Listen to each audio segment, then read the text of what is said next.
High, good morning সবাইকে। ঘুম থেকে উঠে আজকে আমি একটু পড়াশোনা করলাম, দেন পড়ে উঠে স্নান করে পুজো দিলাম, খেয়ে নিলাম। তারপর বিকেলে মায়ের সাথে একটু বেরিয়েছিলাম পান্ডুয়াতে কিছু জিনিস কেনার জন্যে। তো দেখো, এই যে আমি জামা পরে রেডি হচ্ছিলাম, চুলটা আঁচড়ে নিলাম, দুটো সিম্পল ছোট্ট ছোট্ট কানের পরলাম।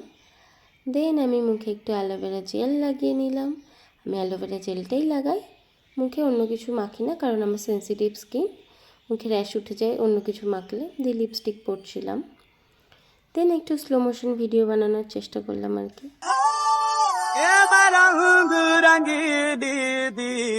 আর এদিকে দেখো, সেন্ট দিতে ভুলে গেছিলাম, সেন্ট দিয়ে আমি আর মা বেরিয়ে পড়লাম ফাইনালি পান্ডুয়া যাওয়ার উদ্দেশ্যে। এটা আমাদের গ্রাম। আর দেখো 5টা বাজে, তাও কত রোদ। এখানে আমি আর মা হেঁটে হেঁটে শিমলাগঞ্জ স্টেশনে গেলাম, সেখান থেকে ট্রেনে করে পান্ডুয়ায় গেলাম কেনাকাটা করে। এই যে বাড়ি ফিরছি দেখো। আর একটা দোকানে দাঁড়িয়ে একটু কোল্ড ড্রিঙ্কস কিনলাম, দিয়ে বাড়িতে এসে রাতের খাবার খেয়ে